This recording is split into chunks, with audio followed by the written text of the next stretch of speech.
we are expecting a full house, but there's really no reason for people to be sitting in the back.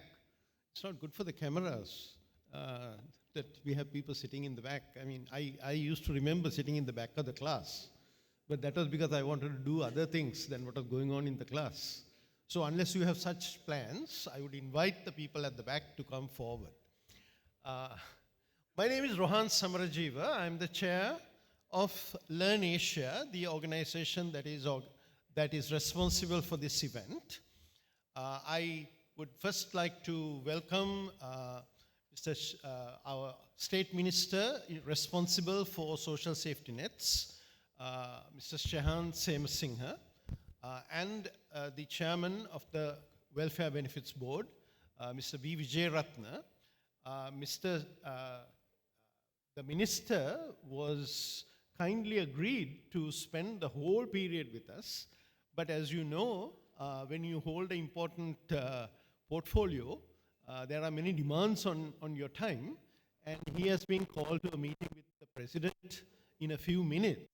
So he will be leaving if he wishes him. But we are very thankful, sir, that you spared us this time, because the objective, two objectives. One is we want to take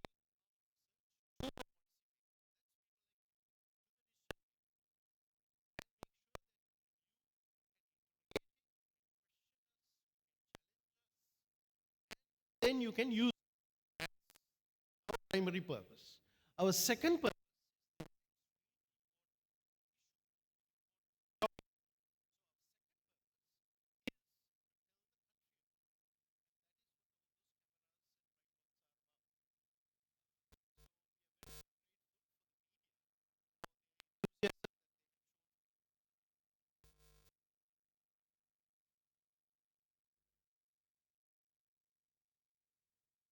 under the leadership of the state minister and the president. And I think in this kind of situation, the more people know, the more research is done, the more evidence is brought to bear on the subject, the better it will be for all of us. So I would, with that sort of brief introduction, I'm not going to take all of the 10 minutes that I have been given. If the minister wants to say a few words, I'll leave some time for that before he leaves. But I just want to tell you a little bit about the organization and why we are doing what we are doing. LIRNEasia was started in 2004, September. And we began as a regional research organization based in Sri Lanka, but we continually wanted to work throughout the region. So we've had major activities in India, in Nepal, in Myanmar, and as far away as in Fiji at various times. So we've always been interested in the idea of comparative analysis, of learning, taking the learnings from one developing country to another, taking the basic principles, of course. We are not saying that we have to reinvent the wheel, but the whole idea is the basic principles, the basic theories are valid all over the world. But when it comes to policy and we bring them down to the country level, we have to take the country's realities into consideration. So that's what we wanted to do. So we had a whole raft of projects lined up in September of 2004. And I think some of you may remember what happened in December of 2004. The greatest natural disaster to hit Sri Lanka hit Sri Lanka. We immediately pivoted. We didn't stop what we were doing, but we pivoted and we said, what can we do to bring our research insights and our knowledge to bear to help our country, the country that we were based in, to help our country to respond to this disaster.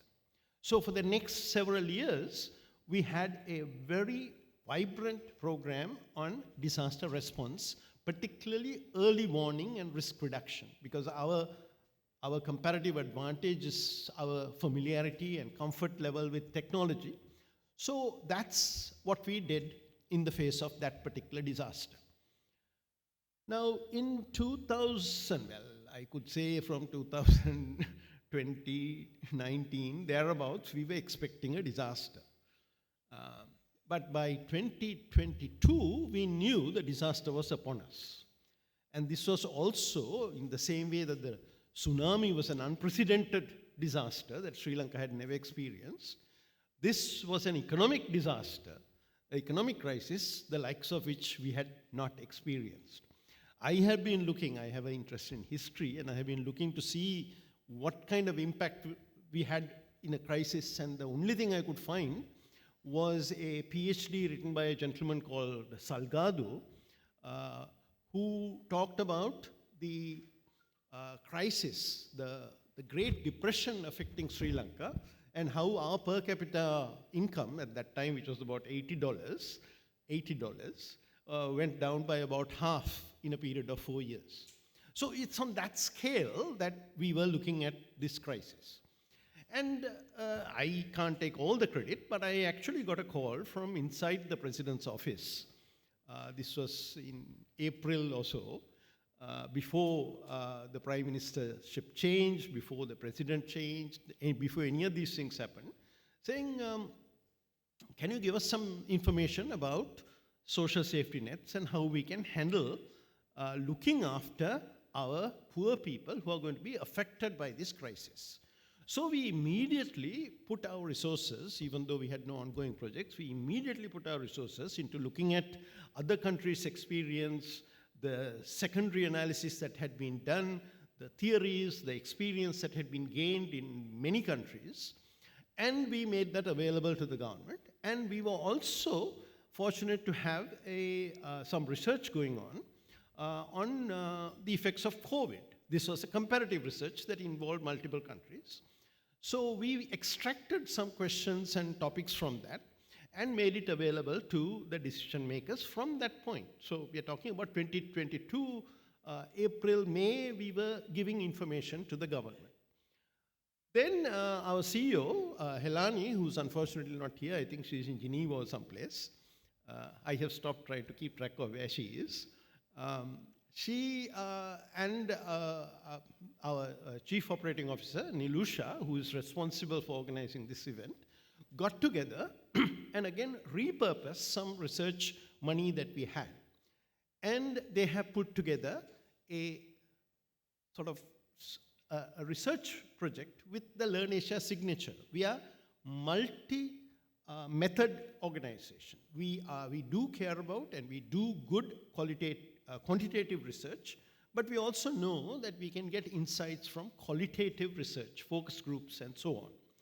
So that was done in the month from October of 2022 to March of this year. So this is a very, very near snapshot of period while we were in the crisis, so to speak. And in that whole period, we were in conversation with Mr. Wijayaratne and his team, all the decision makers, and people had input, the World Bank, all these people had input into the design of the questionnaire. And that's the material that we'll be sharing today. So that's all I'm going to say in terms of an introduction. Just to let you know that I hope everybody has got this document. This document will have the agenda for today, which has a speech by the minister, but as I explained, he will not, yes, Mr. Wijayaratne will do the honors on his behalf. And we will have a presentation of the research and so on. We have some summary information in the 3 languages, official languages, also in the packet. And in terms of the media, if anybody wants to ask any questions, particularly I know that you want voice clips. I don't know if they can pull off the Tamil, but definitely the Sinhala we can pull off. You ask a question, we will answer in any language that you want, and we will answer here, we will answer on the side. So that's the introduction. Mr. Semasinghe, Honorable Minister, I think we are very grateful that you graced this occasion, because I think this signifies the continuing conversation that we are having with the decision makers. And I have promised the Minister that we will give them a detailed briefing as soon as next week at your request, at your convenience. So thank you very much, sir.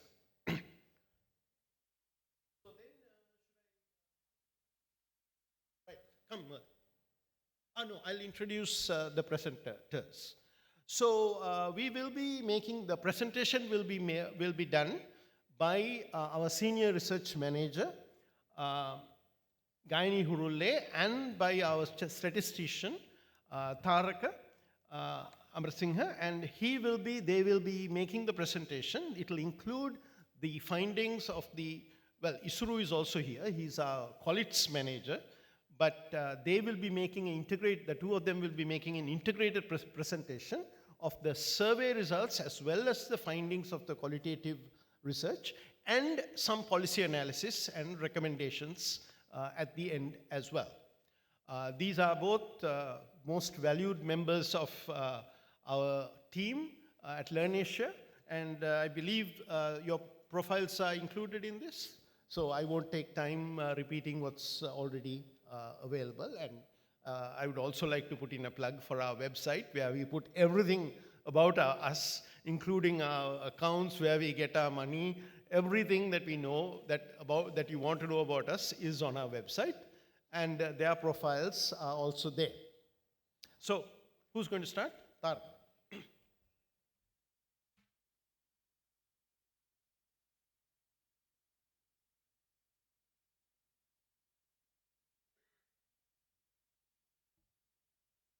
Before we get started with the event, I want to make a small announcement.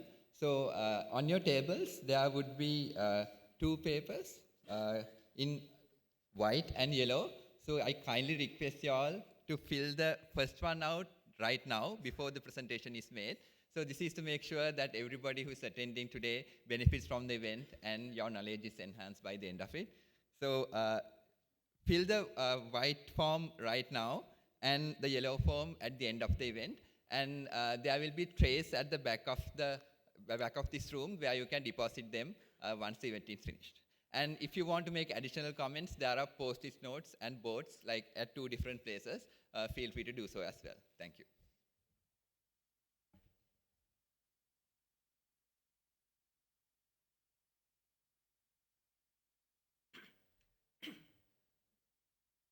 Thanks, Mer. Good morning, everyone. So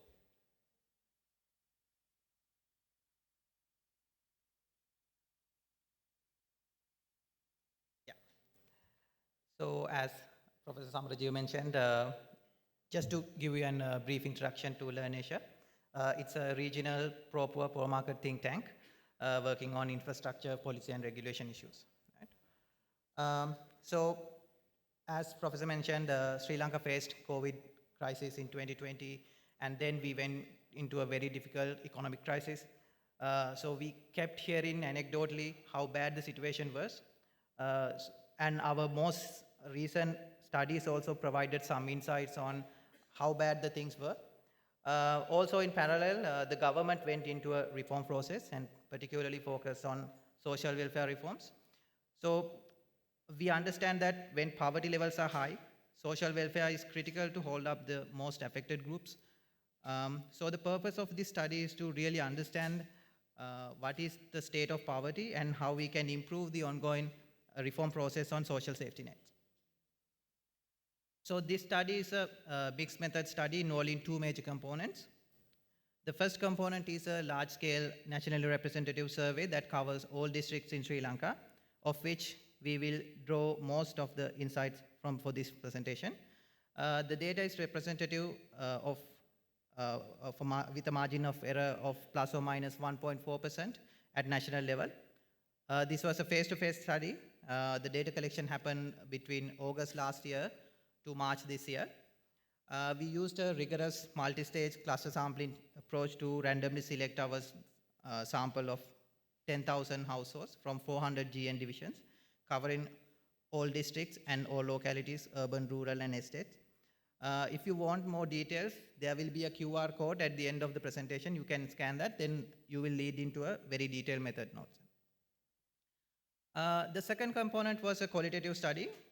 For this qualitative study, we talked to more than 400 people in 13 districts.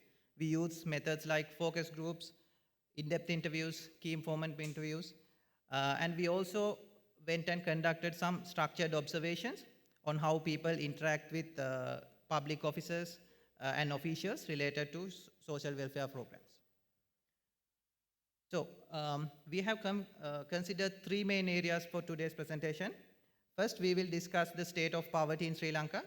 Then Gayani will discuss the state of social safety nets, the ongoing reform process, and based on this, there will be some recommendations at the end of the presentation. So we are going to start the poverty section, and for this section, we will use the poverty line defined by the Department of Census and Statistics. It is, however, purely based on expenditure. So basically, an individual spending less than 13,777 rupees per month considered as a poor individual at national level. Assuming 4 members per household, this roughly translates to about 55,000 rupees per household. So with that government definition, our survey data indicates that around 7 million people in Sri Lanka are living in poverty as of 2023, which means a third of the population is below the poverty line. So this roughly translates to about 2 million families living below the poverty line. So then we looked at the last reliable government data source available on poverty, which is the Household Income and Expenditure Survey from 2019, conducted by the Department of Census and Statistics. And when we compare our data with that data point, we can see that 4 million people have fallen into poverty. So in other words, the poverty headcount ratio has doubled from 2019 to 2023. So as per our provincial level analysis, we can see the level of poverty has increased in all provinces with different levels of magnitudes. As per our sector level analysis, we can see the state sector population was worst off in 2019 with more than a third of the state sector population living under the poverty line. Right? This has worsened in 2023. Now, more than half of the estate population is living below the poverty line. Right? Also, poverty has doubled in rural areas, and the poverty has tripled in urban areas. So, as per our survey data, we are seeing people are taking quite drastic steps to, just to survive on another day. Right? We observed 1/3 of the households are eating fewer meals a day. That means they are skipping meals. Another third are restricting adults' food consumption to allow their children to eat. So we spoke to Darshani from Nuwara, who said there was so little money on a particular day, and the children were given whatever the food they had, and she decided to go on hungry. And the important thing is that that is not the first time that she has done it. So, then we can see more than a third of the household have sold their assets, and and about half of the households have spent their saving due to the economic crisis. So we met Farzana from Jaffna, who had sold their fridge in order to find some money to buy food. So poverty has implication on education of school-age children. Our survey data shows that 6% of the households with school-age children did not send their children to the school in the last 30 days prior to the survey implementation due to this economic crisis. So we talked to Sivartham from Badulla. He said how half of the students in a nearby state sector school are not going to the school in order to find odd jobs in the area just to earn 200 rupees per day. So I'm going to stop now and invite Gayani to continue with the presentation. Thank you very much. Thank you, Tharaka. Sorry. As you all know, Sri Lanka is undergoing a series of reforms in its social safety nets. So what I'm going to do today is first talk to you about the state of social safety nets before the reform process, and then talk about the reform process and the implications of that. So just to give you some background, Sri Lanka has over 25 social assistance programs. There's a multitude of social assistance programs, but we are only going to focus on 4 that government has identified as a focal point for its reforms. And we've identified several challenges common challenges throughout these programs, which I'm going to talk to you about. So the first challenge is poor coverage and targeting. So what we found is that coverage across all 4 programs is low, meaning that only a small portion of those who are eligible for the program receive it. So we'll focus on Samurdhi, which we are all very familiar with, and we'll see that of the 2 million families that were below the poverty line, only 32% of them receive Samurdhi. So this is very concerning. If we look at this a different way, of the 1.7 million families that received Samurdhi, only 40% were poor.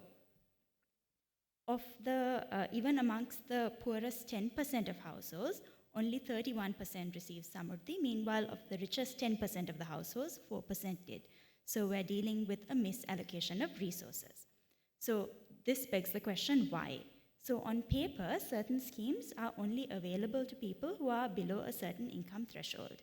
And many of us know that when you work in this sort of sector, in the informal sector without pay slips, this is very difficult to verify.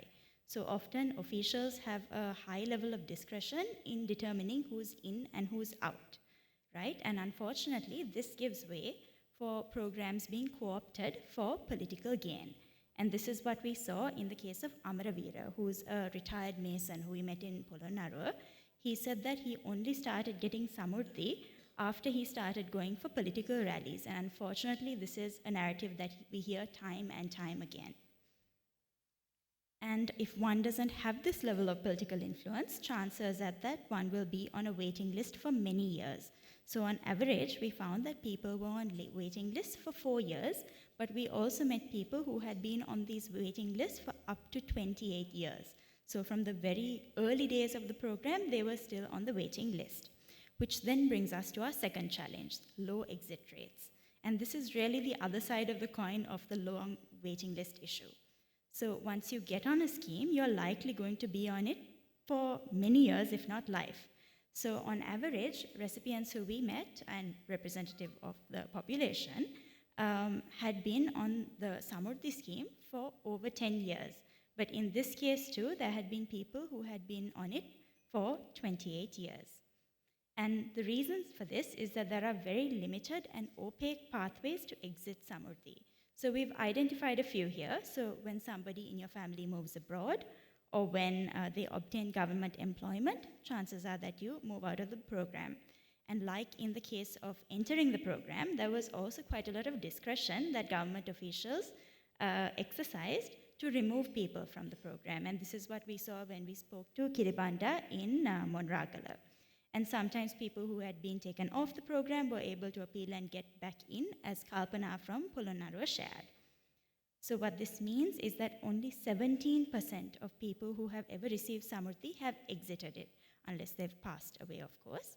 And this number is lower than what we see in many other programs, like in Mexico, in Bangladesh, in Zambia, and so on.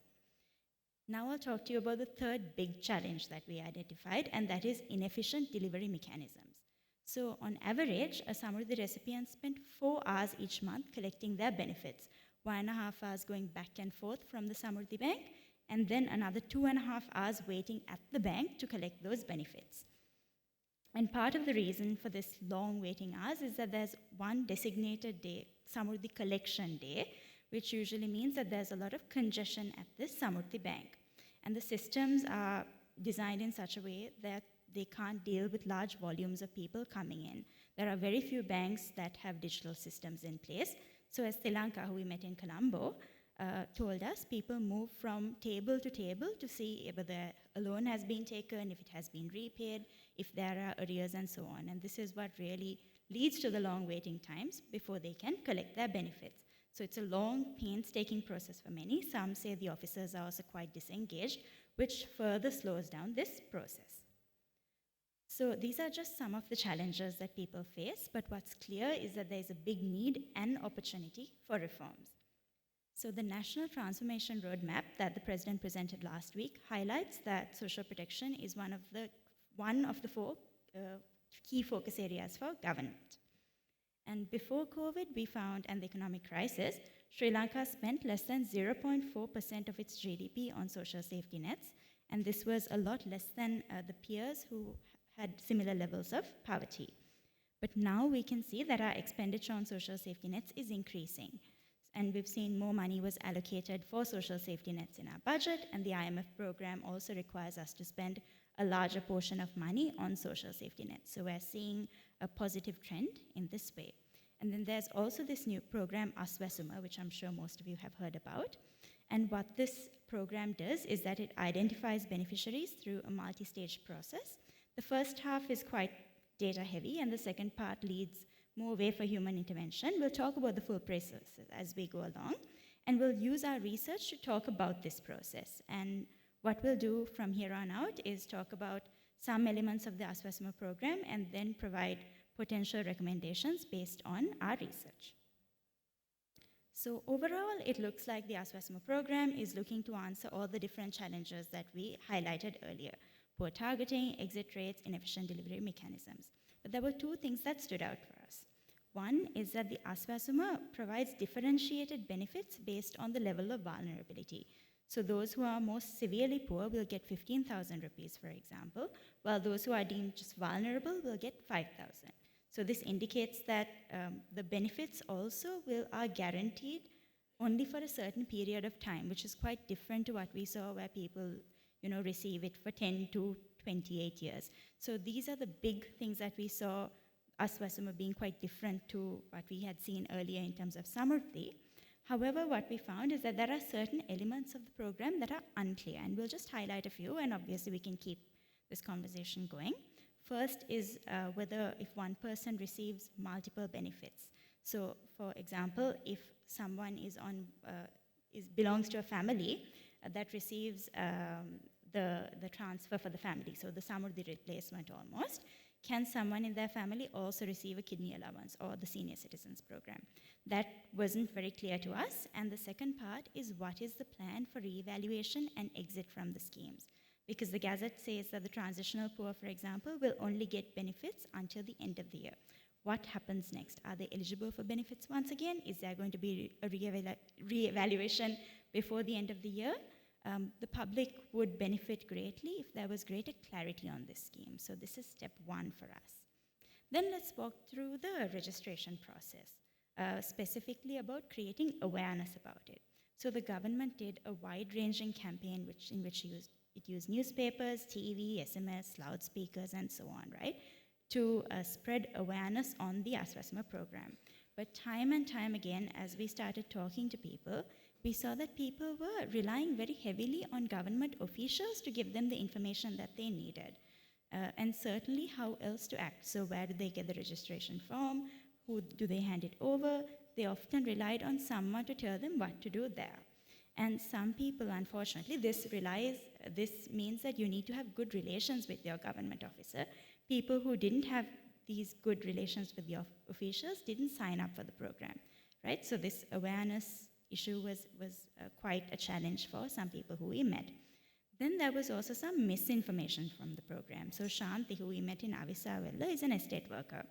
But she had heard that estate workers should not register for the program, so she didn't, right? So ideally, she should have been told that anyone can register, and then you have to go through the process to see whether you're eligible or not. So within the community also, once this sort of message starts going, it prevents people from getting into the program. So what we say is that first step is to reopen Aswasuma and keep it open. We understand that the registration process has closed for now, but it's important to open it because people fall into poverty at different times, and they shouldn't wait for the registration process to open to get the benefits that they need. But of course, we understand that when you keep the registration process open, people will register at different times, and then we need to think about how we proceed with the rest of the process, right? So we understand that there are these practical operational challenges, but if we go back to first principles, people should be able to register for benefits when they feel they are in need. Then there's also a need to improve communications. So we're seeing at this point in time that people are relying heavily on hearing from government officials. So we'll just have to lean into that. So one way is to perhaps incentivize officials to engage in outreach beyond their normal circles. But the messaging has to be clear that all those who feel that they are in need of receiving benefits should apply. Then we move on to talking about how they registered for the program. So there was only one way to register for the program, and that was by filling out a form and then handing it over to a government official who would then pass it on to be entered into this database. However, we encountered situations where government officials collected registration forms but then chose not to process it further. So it didn't even enter the system. So the question is, how do we allow people to get directly onto the database? Because the database is definitely a step in the right direction. We needed to get there, but how do we get people to apply directly so that this disintermediation can be taken care of? So our first suggestion is to provide digitally enabled registration options. We know that 32% of the adults in poverty are internet users. So why not give them the option to apply online? Countries like India are providing this option, as are many South Asian countries. And it's very common in other parts of the world, like in Latin America. However, if we feel this is not inclusive enough, we can also explore SMS-based registration options. And we've seen that 92% of poor households own a mobile phone, and we've seen this sort of process working very well in countries like South Africa. So perhaps these sort of things can also be explored. Then we'll also talk about the fact that government is using these 22 indicators to identify those in need of benefits. And what this does is it acknowledges that income and expenditure that we spoke about earlier can't be verified in many households. So it adds other indicators that are thought to show who's poor and who's not. So this is, once again, a step in the right direction. And face-to-face surveys were used to collect data on these 22 different indicators. While we know that these surveys are resource intensive, it does allow for some level of verification, which is good. And I'll show you why this is important, because a data collector who we spoke to in Mathura said that one of the households that who had applied for the program had a vehicle parked outside when he went to enumerate. And this is one of the criteria that has been identified by government as, as one of the 22 indicators. But the man said that this was not his, and this was his neighbor's.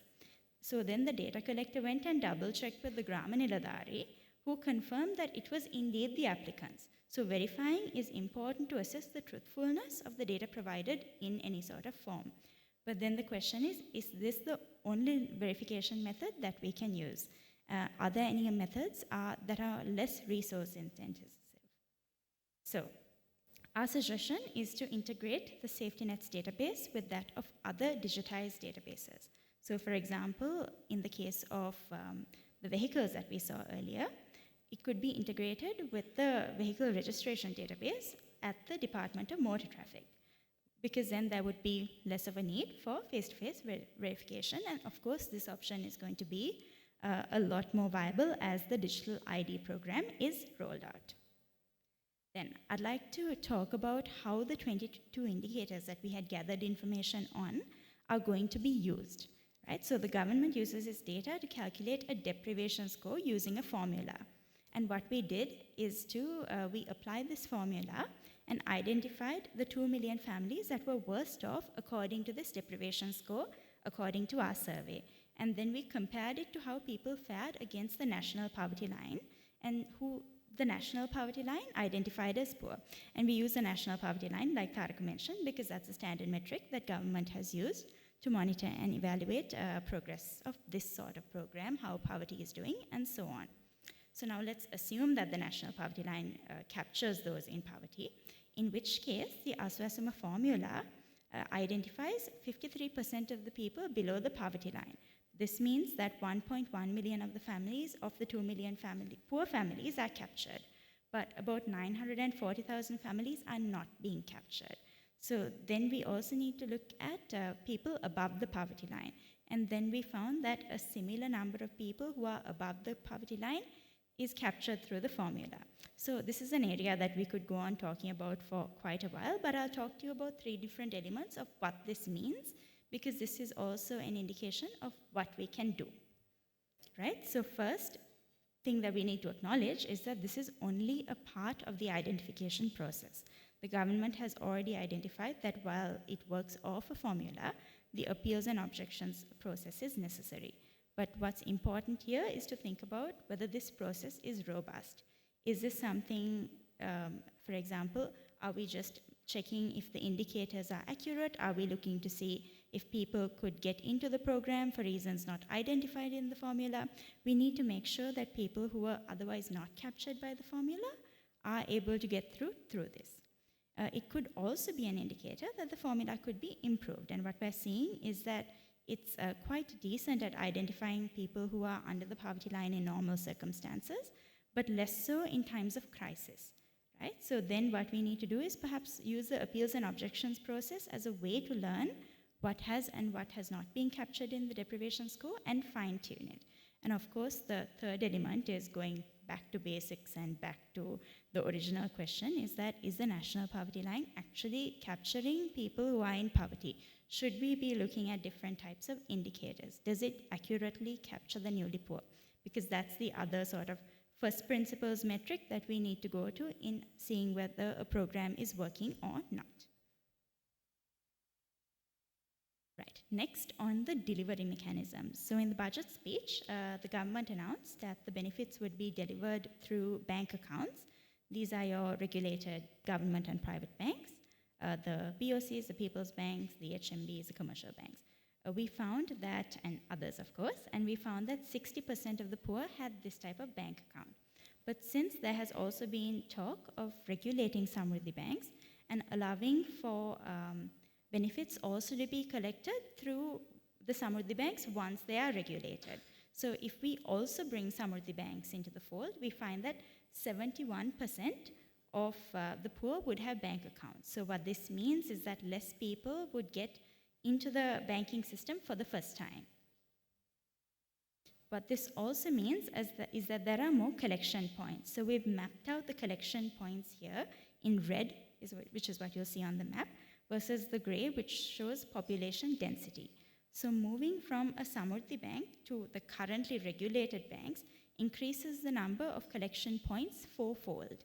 But you'll see that if we give both options, Samruddhi banks and the currently regulated bank branches, people will have even more collection points, which should reduce the distance that they have to travel to banks, and then of course the time they spend there. By that logic, moving towards delivering benefits through all banks is a good idea. However, this is why this regulated part is so important. Samruddhi banks, as we highlighted earlier, have a lot of underlying challenges. Low digitalization, inefficient human resources are just some. And these need to be looked at before presenting Samruddhi banks as a viable alternative in the new system when dispersing benefits. Finally, let's talk about the sustainability of these programs. As we discussed earlier, there are several questions that need to be answered on the specifics on the exit mechanisms and so on, but it does signal that graduation from social welfare assistance is a priority. So this is why it's even more important to integrate elements to facilitate graduation into the Aswasima program. So one is to provide beneficiaries more reasonable credit options, and the other is to ensure that there are capacity building programs. And these are made accessible to the beneficiaries. So elements that we saw in the Samruddhi program essentially, but improved. So ideally, we'd like to link this to the priority sectors of growth for government. We've seen entrepreneurship development and financial management training being offered in countries like Bangladesh. These are all things that we may like to follow. So I will stop here. I've spoken to you about the status of, we have spoken to you about the state of poverty, the sort of challenges that we were facing before the reform process, and then also some policy considerations on social protection delivery chain. So we're seeing a lot of good things being done through the reform process, but there's clearly room for some tinkering and improvement, which is always the case as you start on a reform process. So hopefully we can kind of continue to talk about this in the panel discussion. Thank you very much. Just for your information, our slides and other resources, including links to the live stream, press releases, speaker bios, and so on, are also available online, which you can access through this QR code. So I'll keep this up here for a moment. Thank you very much.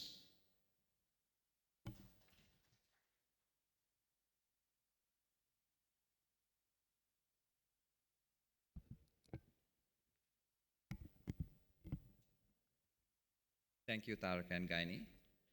Up next is to have a conversation about what these findings mean and a general conversation about the state of social safety nets and poverty in Sri Lanka.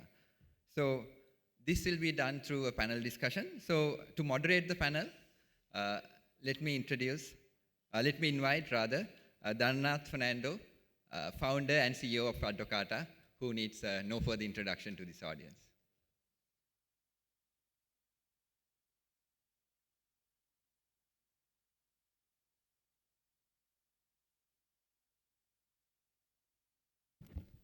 Thank you very much. Good morning, everyone. Till the stage gets ready, I will quickly invite our eminent panelists on stage so then we can use the best interest of time. And first of all, thank you very much, LIRNEasia team, for presenting that solid presentation, bringing the information and all of us up to date on poverty. Our panel today is comprised of Gayani Hurulle, who is the Senior Research Manager at LIRNEasia, and Mr. Wijayaratne, who is the Chairman of the Welfare Benefits Board, Ms. Karin Fernando, who is the Team Lead Sustainable Development at CEPA, and Tharaka Amarasinghe, who is the Statistician at LIRNEasia. May I kindly invite all of you on stage, and we are ready to go on questions. While you take your seats, the format is I will first ask few questions from Mr. Wijayaratne and Karin, and then rather than waiting till the end to come back to the audience, I'm going to get to the audience for the questions, providing you the opportunity to ask questions, because I am sure you will do a better job on questioning panelists than me, and then we can get the conversation around. I kindly invite all the panelists on stage, and we can get started.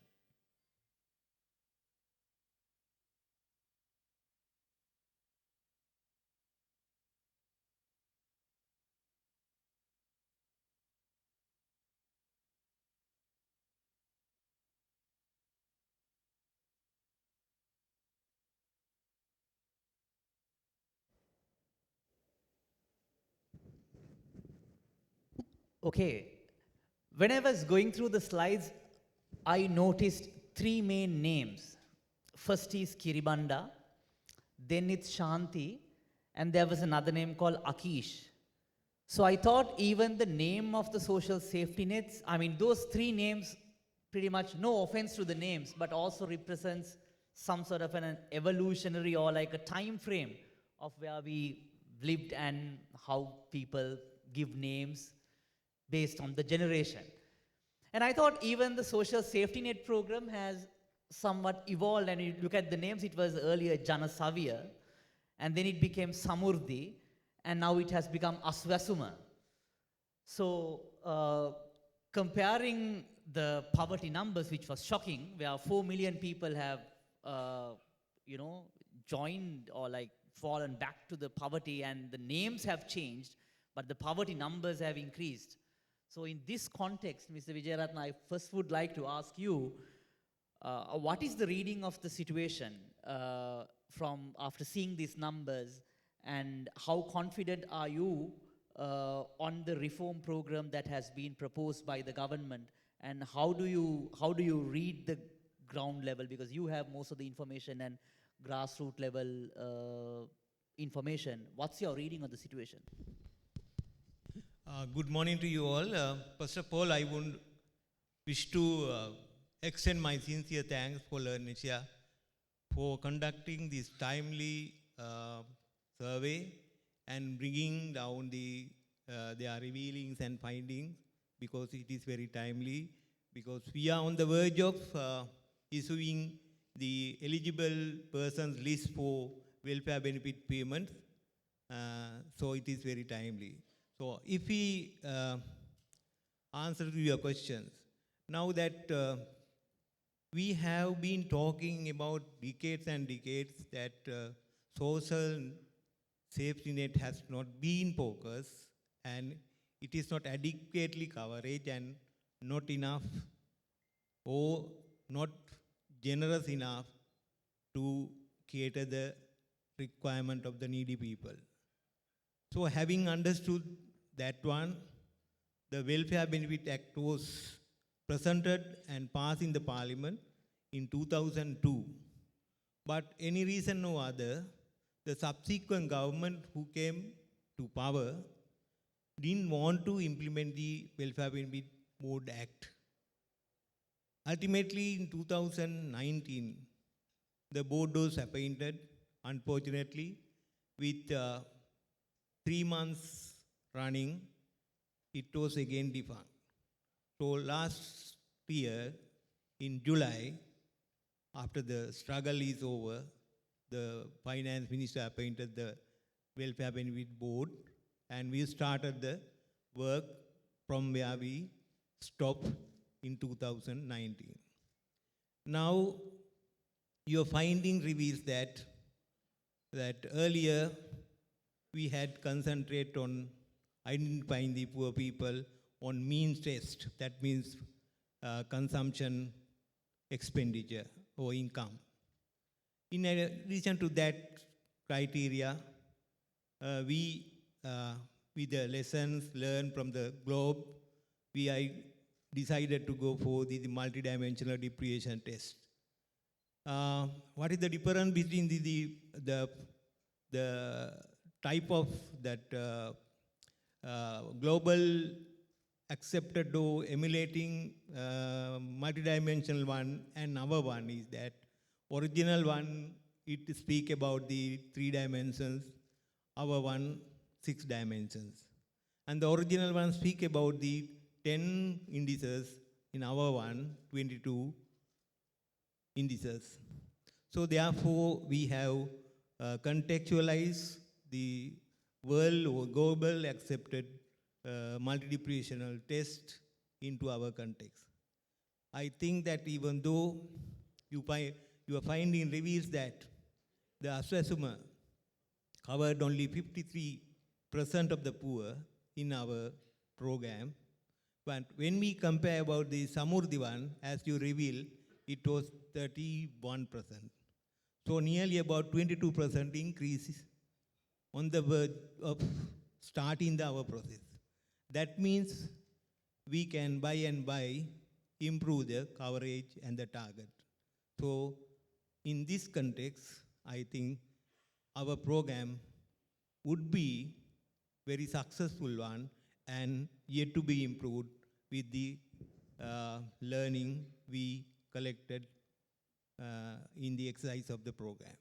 Thank you. Mr. Wijayaratne, very quick technical question. Now, this indicated that there are 22 criterion on selecting someone, whether they are going to be eligible for this Aswasuma program. So is there a chance that someone will get like the double benefit because they are in a family, there can be a kidney patient as well as someone also who is disabled? So how do you basically identify and rectify, and is there a opportunity to get, I mean, is it allowed first of all, or how does it work? Yeah, now that in the Gazette notification published and approved by the Parliament, it contains 3 schedules. First schedule is the family base or the household base. The second schedule is individual base. It means that if the CKDU patient or the adult or the person with disability is there in the family, top up is there. That means second schedule amount will be added to that family in addition to the family base allowance for the payment. Thank you, Mr. Wijayaratne. I'll move to Karin. Karin, what's your reaction on the situation? The government seems to be also, there was always a complaint that things are delayed, but now they are, I think, moving at some pace. What's the reaction that you're getting from the ground level? Do you think the suggested Aswasuma program addresses the poverty needs? Are they moving at rapid rate? What's your reading on the situation? Okay. Let me just go back to your earlier question for just 1 second before I answer this one. I think the sad truth for Sri Lanka is that we were actually reducing our poverty, and now we're in a situation where the poverty rates are actually escalating, which is actually a very unfortunate situation to be in. And we are in a situation where there is new poor in areas that were actually progressive. So now we have to deal with a productive group of people who have now faced a very difficult situation. So there is a difference between people who were actually in need of support on a regular basis, and now there is a group who just need to be supported in a short period of time. So we also need to understand that the kind of support that those two groups need is different. So we need to also kind of think whether there is a group that needs productive support, and whether that really is a need that requires 2,500 rupees, or whether they should be supported in more entrepreneurial, productive support is a question that we need to ask. And in areas like the south, in the central areas where the jump according to the LIRNEasia report is huge, the kind of support may actually be a little bit different. So I think I would like to point towards that as something to think about. In terms of the speed, yes, I mean, this is a good thing that the change is happening, reform was necessary. It was a long time coming, and in the way that it is moving, it is trying to address three of the big issues: inclusion-exclusion errors, the exit issue, the graduation issue, and trying to improve the efficiency. So I think the rationale behind the reforms is clear. The worry, though, is that because of external factors, the speed in which it's going may not be also allowing the incubation time that is necessary for it to put in place all the legs that is needed. So is it giving the time for the staff to be in place? For example, we know that, yes, they will go and now allow for people to, as as was described, now they will release the people who are eligible. And we know that, the idea is that no one is going to be left behind, but this is a targeted program, so people will fall. Certain people are not going to get, and they will come and object. There is an appeals process. So is the system in place to ensure that those people will be heard? Is the validation process prepared to deal with the kind of anger and stress that is going to now fall on those officers who are going to have to face that kind of outbursts in a way that is going to be there. I mean, for example, when the Southern Highway was being built and there was the compensation packages, same kind of outbursts, right? There was a compensation, but there was a lot of stress on the ground in terms of how that was implemented, and it took quite some time for that process to fall into place. So time is needed for the system to actually go into operation. And my fear is that the time needed is just not being afforded to us because the externalities are pushing us too fast. Let me also just say that in terms of the methodology, definitely the multidimensional approach, I would say, is better than a unidimensional approach. And that is probably also a time for us to think about what is a better approach for Sri Lanka. Should we still go? And there's so much criticism on using a one-dimensional approach. So yes, maybe it's time that we think about a multidimensional approach. And if we want to use it, we can't compare it against a one-dimensional approach. So if we want to monitor what is happening with what is happening with the Asvasuma beneficiaries, then the way to measure it also should be against a multidimensional approach and not against a unidimensional approach. Thank you, Karin. Before I move to Tharaka and Gayani, I think we'll get questions from the audience because they have gone through the numbers, they saw the survey results. So if you could please indicate that when you have a question, I'm sure there are mic bearers, they will pass the mic to you. Please make sure that keep the questions as short as possible, and then you can do a very quick introduction and then shoot the question to the fellow panelists, and then we'll try to address questions as much as possible. You can ask questions in Sinhala or English. Tamil, I'm sorry, I do not understand, but I'm sure we can figure something out. But please feel free to ask your questions in any convenience language. Over to you. Thank you. Samantha De Silva, ex-World Bank. I think this is a very, very important topic, and I'm really glad that you have organized this. Excellent presentation, and I'm also very impressed with the knowledge that Mr. Wijayaratne is bringing to the table. But in a sense, I want to say that targeting for safety nets is the easy part. We have done this in many countries across the globe. You know, from Tanzania to Mongolia to Latin America, Brazil, Mexico, etc. Targeting is also the most formula-based. Far more important for me personally is the institutional arrangements for delivery of these programs. That's where you get stuck. We have many, many laws governing social protection from 1901. And these are all, you know, they're not rationalized, they counteract each other. Various institutional arrangements have been put in place to deliver these various programs, from Samurdhi to all of the different education related cash transfers, etc., etc. So I would like to hear from this panel what exactly will happen as to the institutional arrangements, the policies governing safety nets, and the regulations governing safety nets, because they are just as important as getting the targeting right. Thank you. Sure, thank you. I think we can get one more question and then I'll open it for panel. Yes, we have a question over there. Yes. Am I going? Yes, Umesh. Hello. I'll come to first Umesh and then to you, Dr. Jiva. Actually, I was just going to follow up on what Samantha said. Okay.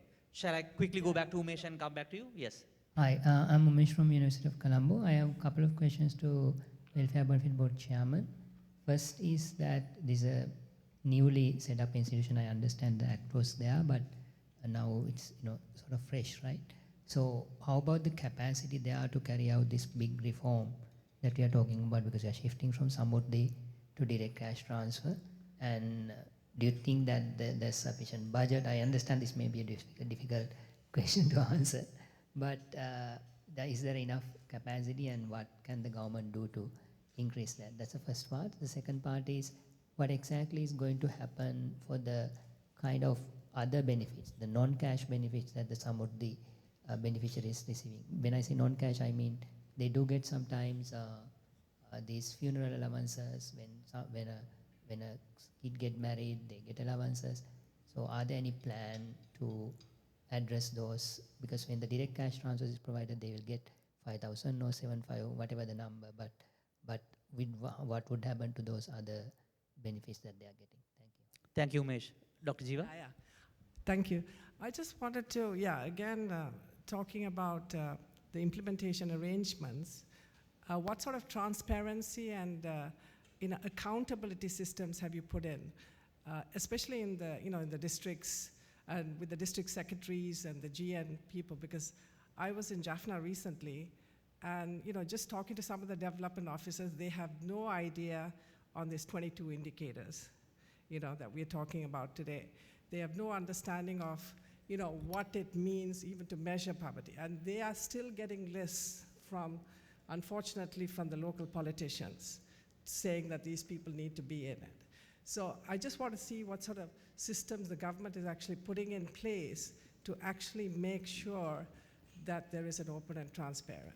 The other question I had, last question, is on this, given the fact that the tea estate have had one of the largest poverty issues, how are we sort of engaging with the private sector that owns, the tea estate, the tea industry, for example? How are we going to try and engage with them to make sure that, these are the productive people and who provide a lot of the resources for us. Thank you. Thank you, Dr. Jiva.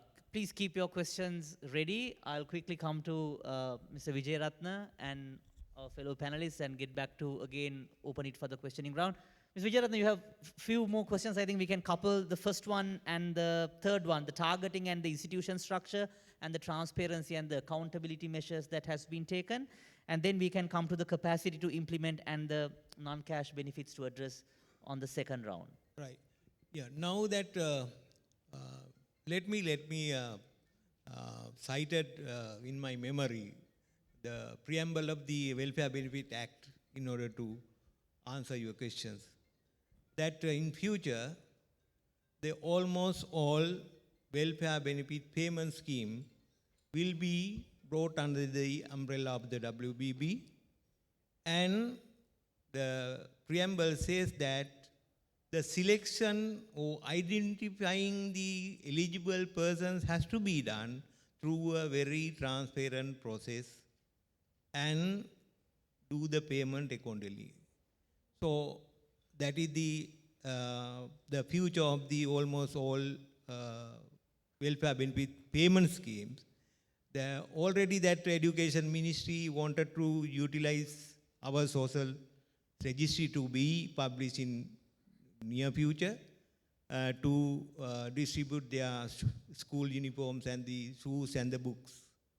In addition to that, our print media and the electronic media especially wanted to utilize our social registry in order to implement their CSR programs.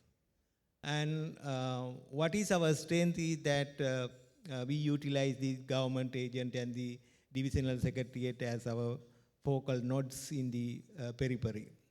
So we don't have our own staff, but the government is enormous resources are there as far as human is concerned.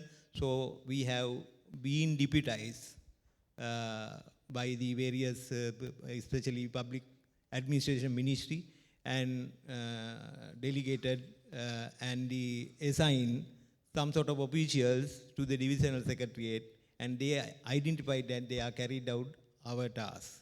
In that way, we have organized our institutional arrangement, and in future, there will be no plethora of institutions doing the same thing or distributing the welfare benefits allowances, and whole institution would be the WBB. Mr. Wijayaratne, just to quick sub-question. Now, on the research, there was a case study saying that this one family member actually tried to assault that person if they were eliminated from the program. While I respect your answer, these Samurdhi Niladaris, they are from the same locality. So how do you avoid that? You are still giving the discretionary power to select whether someone is going to, of course with those 22 criterion, but still that risk factor is there because it came out very strong. I mean, there's one particular case study in the survey.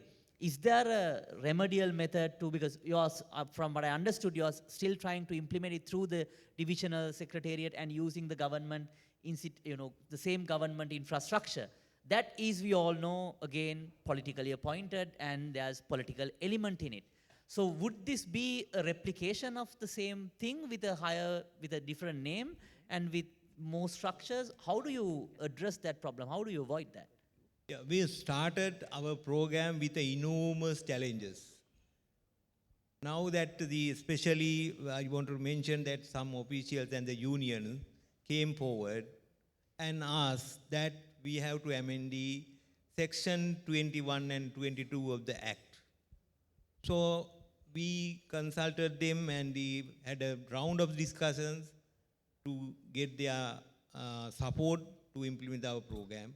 But in my capacity, the Secretary's capacity, Honorable State Minister's capacity, and the President Secretary's capacity, we held the round of discussions. It was failed. So they wanted to, I think some officials wanted to make unsuccessful of implementing this program, or the starting of this program has to be took away. So therefore, I think that is some sort of linkage between that protest and the objection to the level of assault. So that is the, as I presume, that would be a one cause for that objection or the assault. So in future, anyhow that we have, by now, our progress is 86% of the progress we have achieved. And with this successful implementation, they will learn a lesson that anyhow, we are implementing this program. They have to adapt and adopt and emulate the program in future. So therefore, I think repercussion will be somewhat different, and they will support ultimately because that government wanted to do and government would do it, and then the result is that we have to emulate or accept the program. So in future, with that success, they will support us. I'll come to the tea estate and the engaging private sector question later, but Gayani, I want to ask you, there was this discussion whether these 22 indicators whether it's too complicated. And there were also discussions on taking one singular or like one or two, like a simplified indicator. There has been suggestions on the electricity usage. There has to been multiple parameters.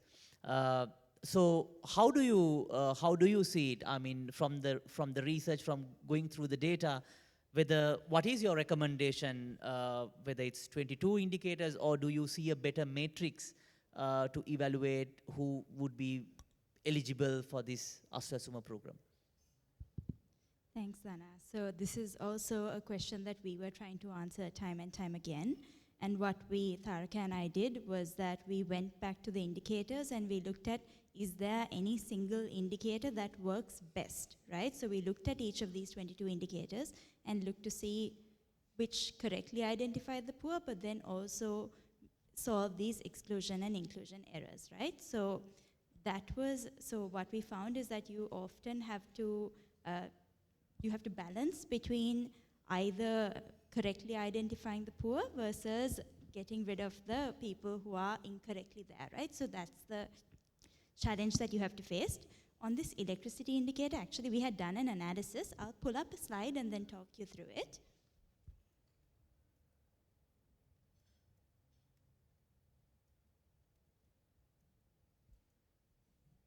Give me one moment. Can we, yes, get the slides on the screen, please?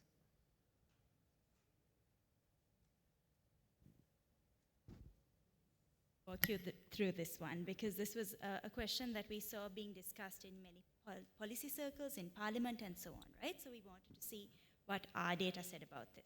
So just to give anyone here who doesn't have context on this, electricity, the proposed suggestion is that you used one single indicator of the 22 that has been identified by government to identify the poor, right? And the particular indicator that we looked at is electricity consumption, looking at whether a household consumes less than 60 kilowatt hours a month. So the logic behind that is if they consume less than that amount, that they should be in the program.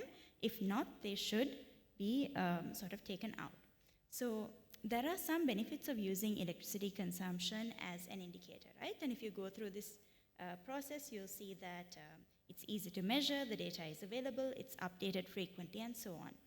But there are also some setbacks. So what we've done over here is that we've compared the electricity consumption as one indicator with the deprivation score, which the government is using right now. And we've tried to map out the extent to which the criteria is met across different expenditure deciles, right? So in both of these, what we want to do, Okay, so what we want to do is to make sure that for the poorest households, that you capture as many households as possible, right? But then what you also want to do at the other end of the spectrum is to reduce the number of rich households, right? So what we've done is compare the two.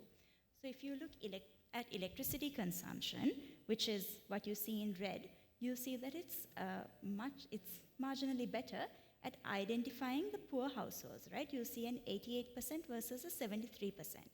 But at the other end of the spectrum, you see that it also is less good at taking out the rich households. So these are the policy decisions that you have to weigh against to see which one you want to prioritize, right? And then from a practical perspective, then what this also means is you need to think of what happens next in the next stage of the process. So in the appeals and objections process, for example. So what you'll see is that in this case, if you go with the electricity consumption indicator, you need to make sure that the objections process works out very well, right? Because it brings in more people who shouldn't be in there. However, if you go with the deprivation score, you need to make sure that your appeals process works much better, right? So we look at this process together, but in the end, it's one or the other that you have to prioritize.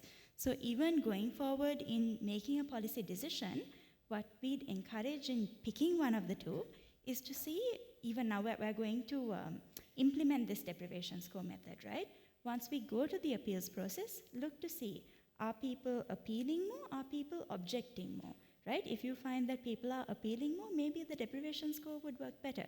But if you do find that people are objecting more, what we could look at is the electricity consumption indicator, because of course there are also other benefits. So it's not a one and done deal. There are obviously different elements that we have to weigh against, look at the process more holistically, and then decide what will work best for Sri Lanka.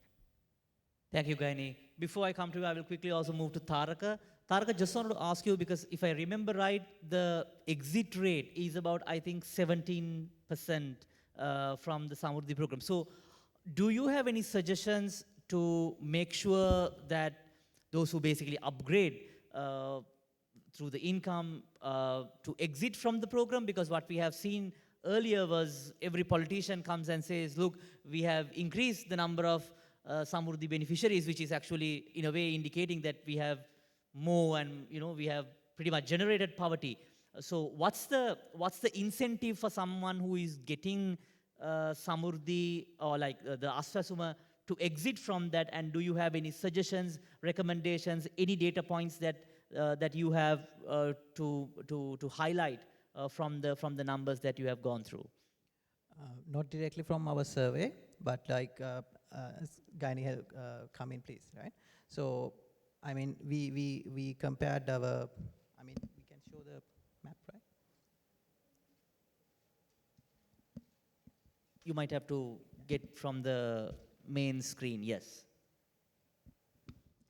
So till Tharaka gets his slides, I will also want to come back to on the distribution issue as well. Like you have shown in a map, now it's through Samurdhi banks, but what if we also expand the scope with the other banks? But let's come to that later.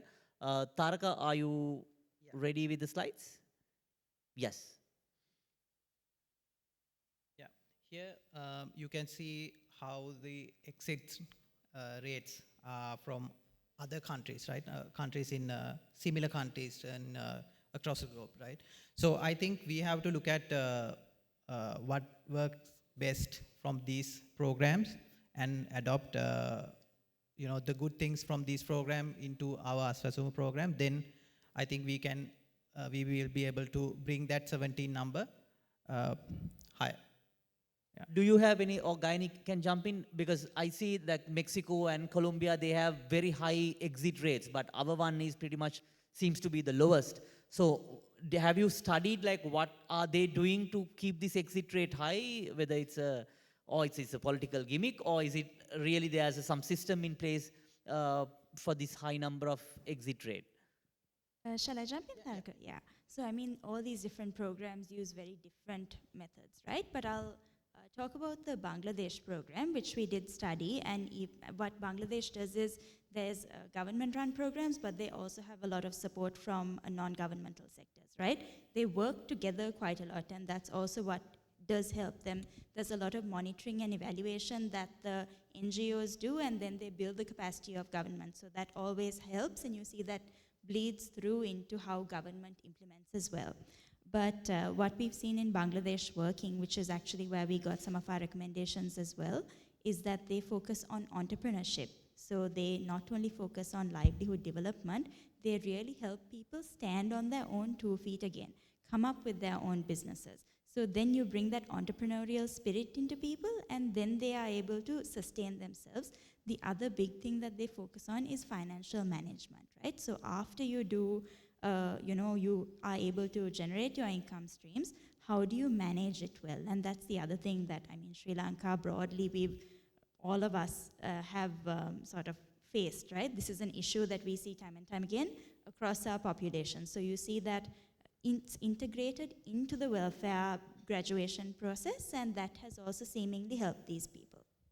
Thank you, Tharaka. Thank you, Gayani. I think we can go back to questions. Yes, I can see so many hands raised, but we'll give for the media personnel also. Shehan, yes. Can we give the audio access to that mic? Yes. Yeah, thanks, Dhananath. By looking at the presentation, where I found 2 questions, very interesting findings, Gayani, at your presentation.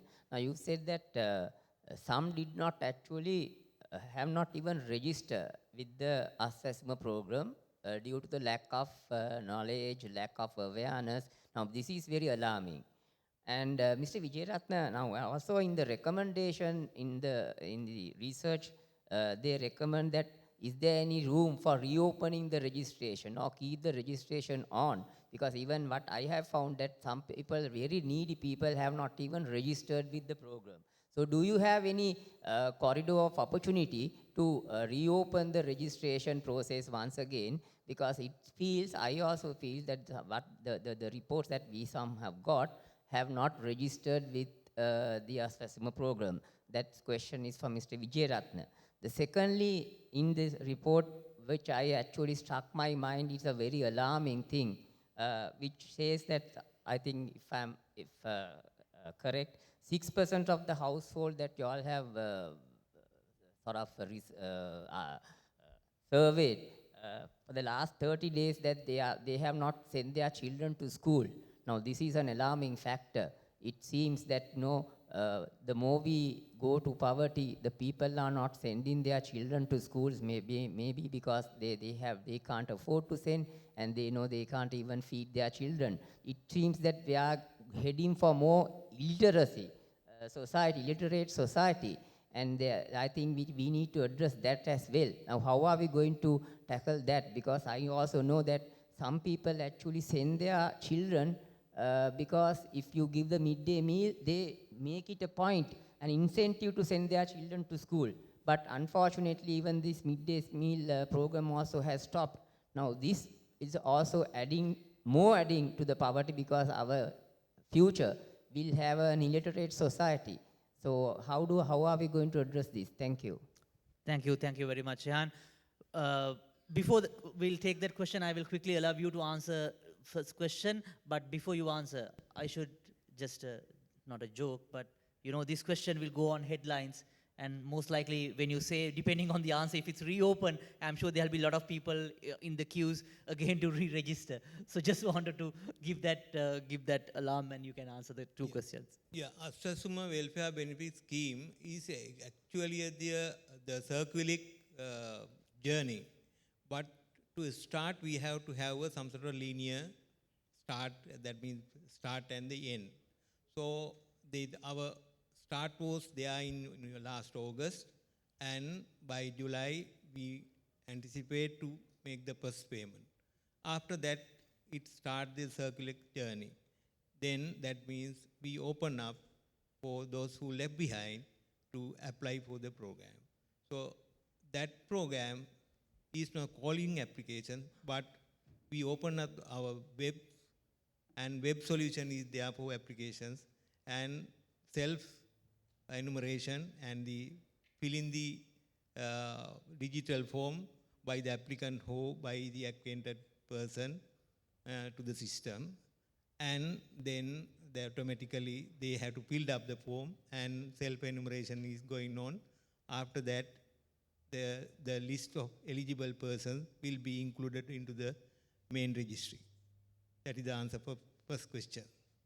Yes, the second question is, I think, pretty much on Gayani, this 6% school children drop out when the time that you conducted the survey, that the 30 days before the survey was conducted. Do you want to respond to that, Gayani?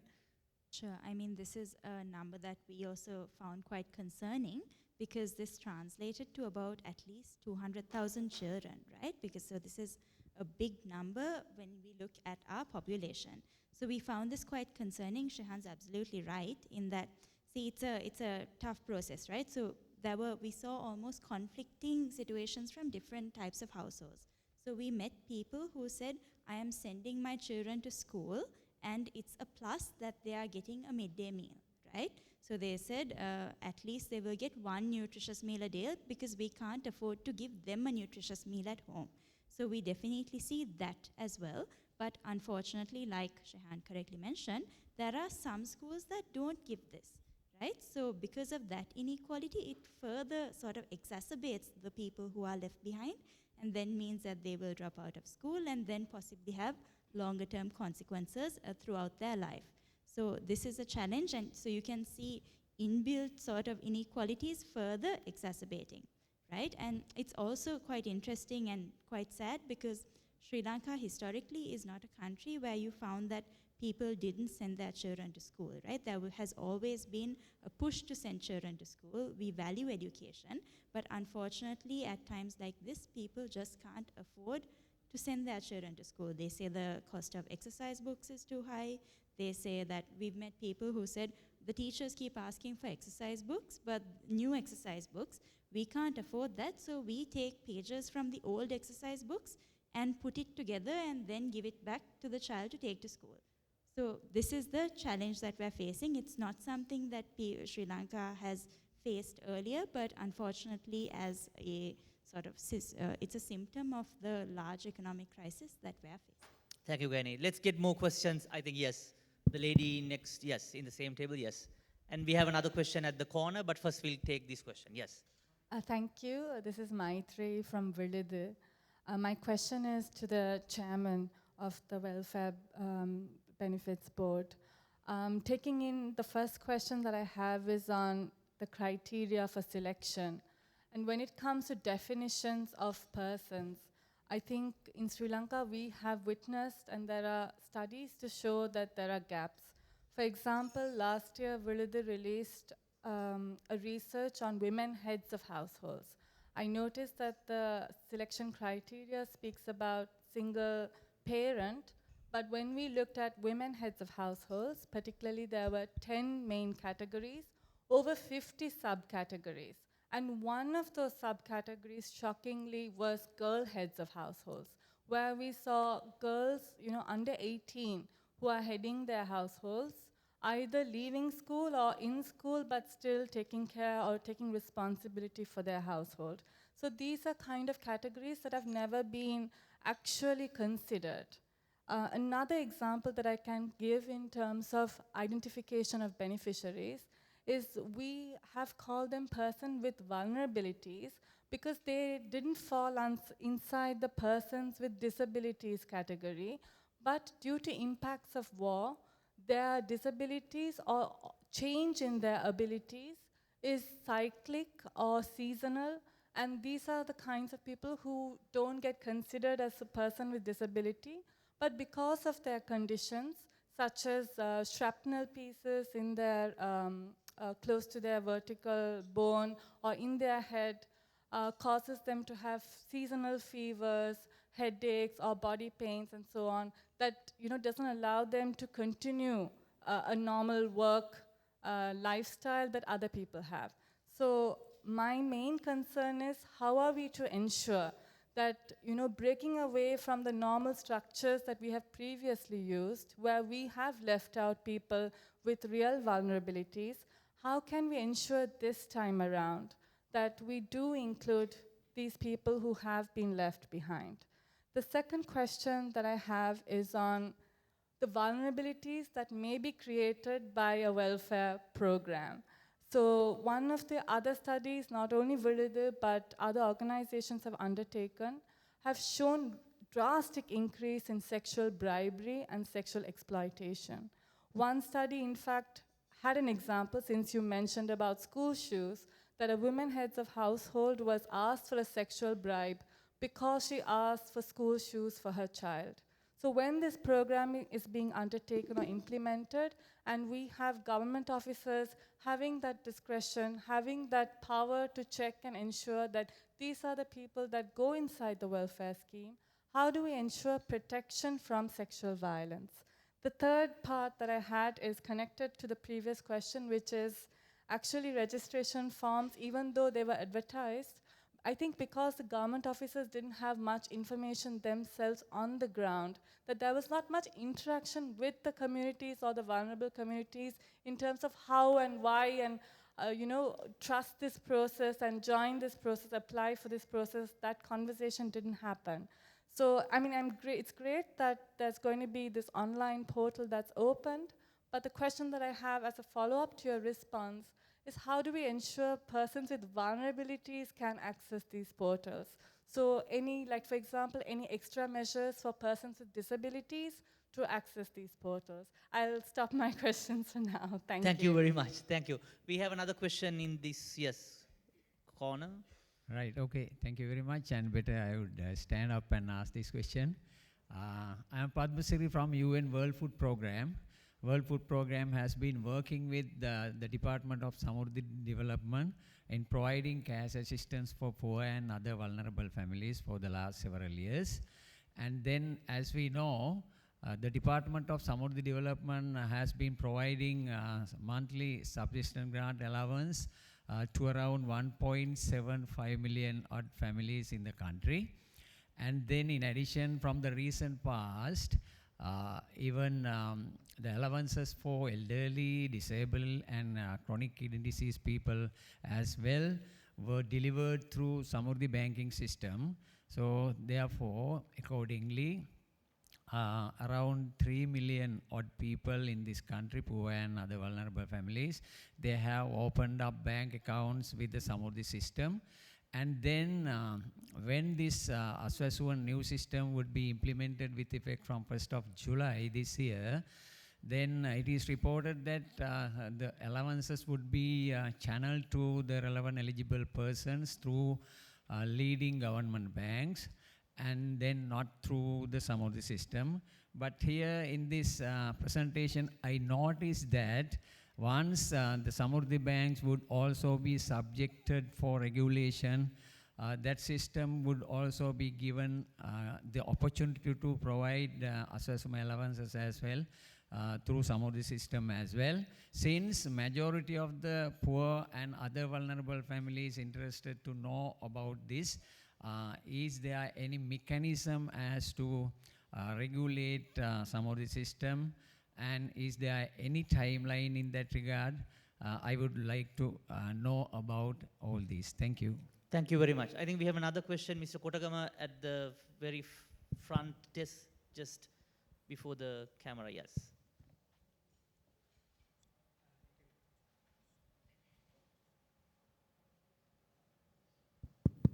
Okay, thank you very much. I'm Sri Kotagama, a retired professor from University of Peradeniya, and then in other countries too. Well, I'm also doing some, when I'm doing with CEPA, empirical studies on this matter. I'll make few comments on the study that you have done. From a scientific point of view, it's fine. From the findings point of view, you all have confirmed what the World Bank and what the IMF have been saying over and over again. So there was no surprises in what you have presented. You don't need surprises. You have confirmed what they have been saying.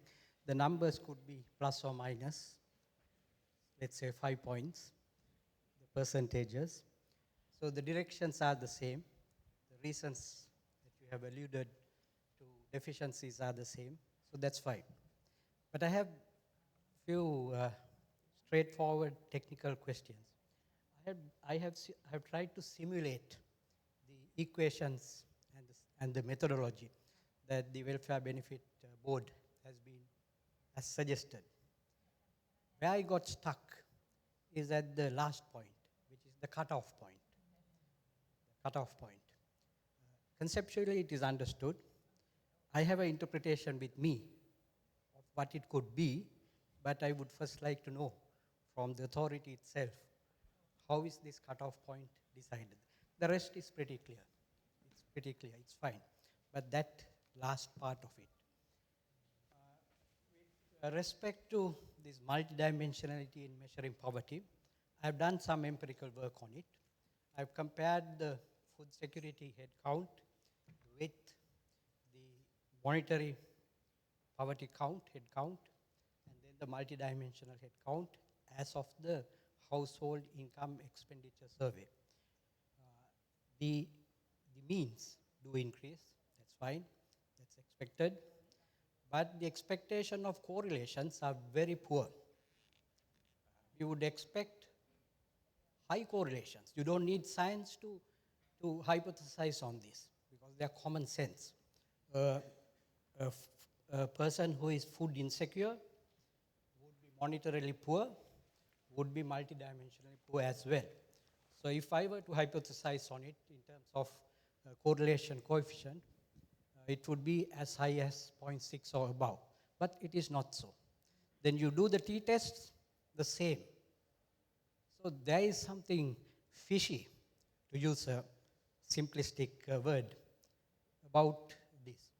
Then with respect to the multidimensional measurement itself, now I prefer personally, on reasons of analysis, the method that was used by Samurthy, which was suggested in 2021, which also is multidimensional. The method as well as the institution that did it is much more superior to what we are adopting now.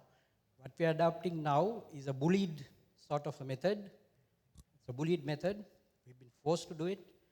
We are ignoring the institutions that we have built up for 40 years, the rural institutions that we have built up. We are mistrusting even our clergy down there at the village, which used to be in the committees. The leaders, the rural leaders are being ignored here. The rural workers are being ignored here. We are taking away some of their soft authority to manage people. So I, of course, have a host of questions to pose, but since you're nodding your head and saying that's enough, I'll stop here. But I would like to speak to the chairman later on, because we all need to improve. Absolutely. Thank you very much, Dr. Kodakama. I will start, actually I will first allow Tharaka and Gayani to respond on the technical questions on the survey. Then we'll come back to Karin and Ms. Wijayaratne on the list of questions on registration process, on disability criterion and female-headed households, all sorts of other questions. I'll give you more time to think about it, and then first come to Tharaka and Gayani on the technical questions. Yes. Yeah, thanks, Professor. So yes, we also did we are in very early stages of the analysis, but we couldn't also find a strong positive or negative correlation between the deprivation score and the expenditure of the households, right? So that was similar for our survey data, and when we did the analysis for HIS dataset, it was the same, right? So yes, we also had the issue of identifying the cutoff point for the deprivation score. So what, as Gayani mentioned in the presentation, what we did was we took the most deprived 2 million people or families, and then decided that is the cutoff. That's because there was no way to because there was no cutoff given, right? So, Gayani, you have anything to add? Yeah, just to add to that, I'm sure the professor you have done your analysis based on the HIS, right? So yes, we had that challenge as well. Yeah, right, but. Right. Okay. Perhaps we'll have a discussion offline on methodology. But yes, just to echo what Tharaka said, this issue about not putting out the deprivation score, I think, was a challenge for us and many researchers, because if it was put out in the public, we could have used that deprivation score to do our monitoring and evaluation. So I think Wijayaratne, that's perhaps something that we can ask of the WBB. If that is made public, perhaps we can also help even further in monitoring and evaluating the process as it goes on. Yeah. Before coming to Ms. Wijayaratne, I want to move to Karin. One thing in the previous slide that Tharaka showed and Gayani brought out was in terms of the rate that people leave the social safety net. They brought out the point on training them on entrepreneurship, providing more knowledge. And that's, I think, one area that CEPA is also focusing. And you mentioned that in your initial remarks on the need for other cope mechanisms to pretty much overcome the problem. So what are your thoughts on that? And do you have any thoughts on how to really, rather than while we are giving them the safe, cash benefit or cash transfer, what else we should do and how we should have the institutions and the ecosystem to think through this long term? Yeah, definitely. I mean, I think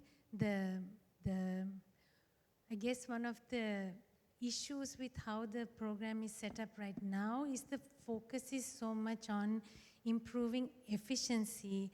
How do you deliver the money, that we may lose sight of the end goal about, are we really trying to move people out of poverty? If we don't think about that, then we may never get out of this idea about giving this handout. And I think that is really the big question. So yes, you really need to focus on the other issues. And Samudhi, like Gayani also showed, had only 3 criteria for moving people out. So this one needs to have much better criteria. And people also need to know that there is criteria and you are going to move. And that really needs to be supported. And that does not mean that then you need this extra workforce and you need all these Samudhi officers to be doing it. We have extension services, we have fisheries officers, we have SME sector. You have all these other agencies who are there and mandated to give those services. And yes, entrepreneurship is necessary, but we also know that every person who does a job is not an entrepreneur. There is only very few people who have really that kind of mentality to become entrepreneurs. But people need jobs. So those kinds of things do need to be supported by other sectors. It doesn't necessarily mean that that needs to come from a different workforce. I think that also we really need to be clear. It doesn't mean that you need like another whole welfare system to support jobs, but you use the existing system because we already know we have a big public sector and we know we have extension services. So gear those systems, integrate better. Yes, I can say this, and I know we have a serious problem with integration, but if we are thinking about this reform, everyone else is thinking about reform, the reform also needs to integrate so that those systems are also able to really support what is taking place. So again, my STG hat, we can't think in silos. So unless we are also able to kind of give this support in a way that meets those needs. We have a TVET sector that is really trying to give capacity. So farmers need that capacity. We are talking about climate smart agriculture. It needs to go out to the people who need it. So those kinds of support really needs to come. But also the exit strategy, I think, needs to be clear. So one other issue also about these indicators, they are subjective. And at some point, there has to be a decision made that this is what we are going to use. And people need to know about it. So now lots of the crux of the matter also is that not enough time was given for people to understand them. People didn't know on the ground what they were. Not enough information was shared so that people understood what it is that they are going to be judged on. So that was a problem, but we still have time to fix it. So that then in the end, maybe the appeal process is going to be easier. So if we don't actually take the effort now even to go and start working with all the workforce on ground so that they are aware, the appeal process also might become very difficult. Because you do have to make some choices. There are all sorts of vulnerabilities, and there has to be some means of making sure as many is covered. But if the people who are administering the system aren't able to answer the questions, then it is going to become a very difficult process. One more issue. Yes, please.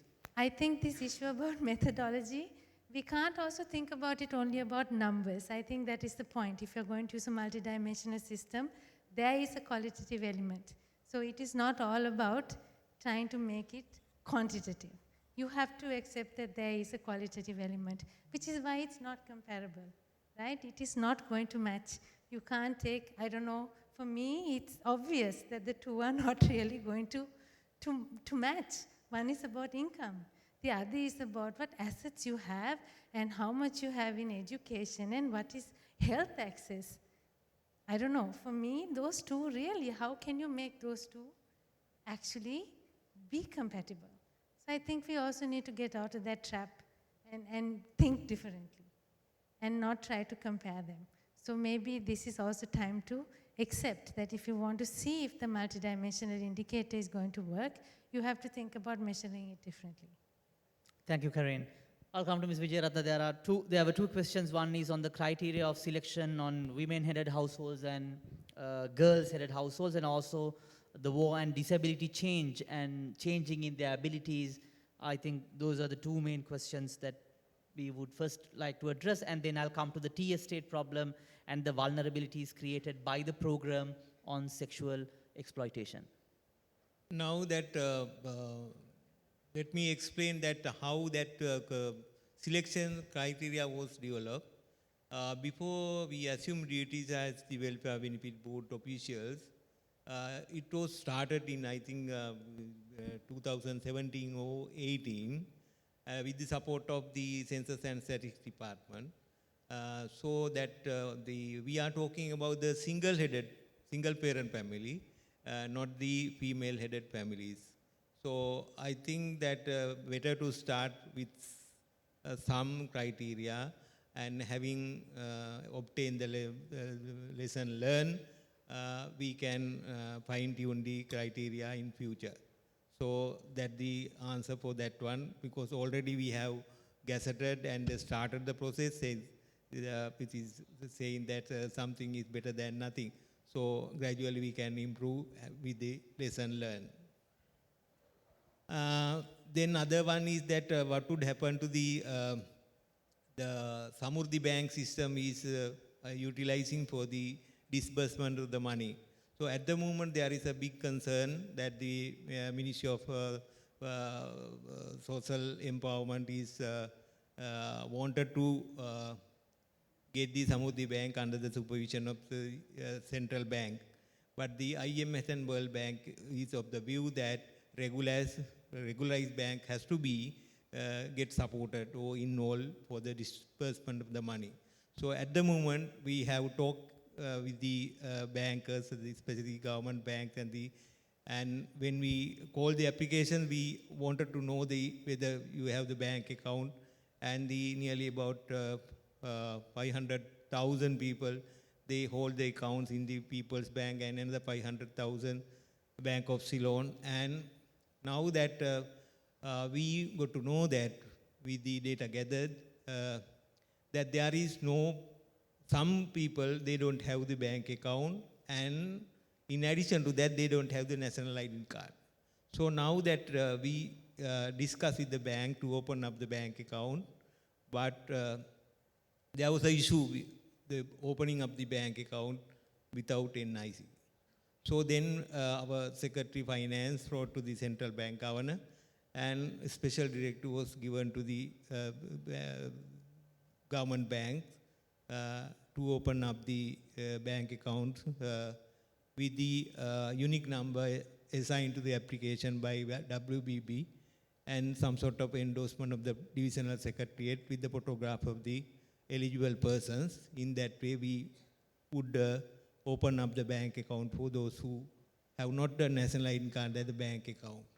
And then in the meantime, we verify the bank number. Otherwise, it would be some sort of issue transmitting the money to some other's account. So in that way, we are getting the service of the three banks, the People's Bank and the Bank of Ceylon and the national savings banks. So with the discussion with the National Savings Bank, they will support us that we have to open up the bank account in the NSB.